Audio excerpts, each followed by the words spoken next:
मुंबई में यूसीसी के खिलाफ एआईएमपीएलपी की मीटिंग हुई है। मीटिंग में कई यूसीसी की मुखालफत की बात की गई है। यूसीसी की मुखालफत करने वाले दूसरे मज़ाहिब के लोगों से भी करेंगे मुलाकात। क्यूआर कोड के जरिए एहतजाज दर्ज कराने को कहा गया है। 2024 इलेक्शन को लेकर यूसीसी को लाया जा रहा है, एआईएमपीएलबी का कहना है।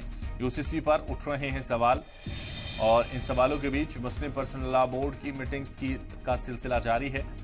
कभी ऑनलाइन तो कभी ऑफलाइन मीटिंग चल रही है और बोर्ड यूसीसी के खिलाफ अपना एहतजाज दर्ज करा रहा है।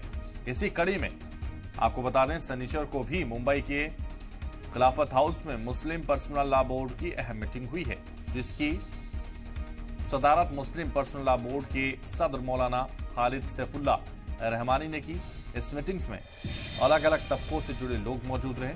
वहीं एमएलए, सोशल एक्टिविस्ट और एनजीओ के लोग भी मीटिंग में शामिल रहे। इस मीटिंग की खास बात यह रही कि इसमें मौलाना सज्जाद नोमानी भी शरीक रहे। तो यूसीसी पर मुस्लिम पर्सनल लॉ बोर्ड लगातार मुखालफत कर रहा है और उसको लेकर मीटिंग्स भी कर रहा है। अमजद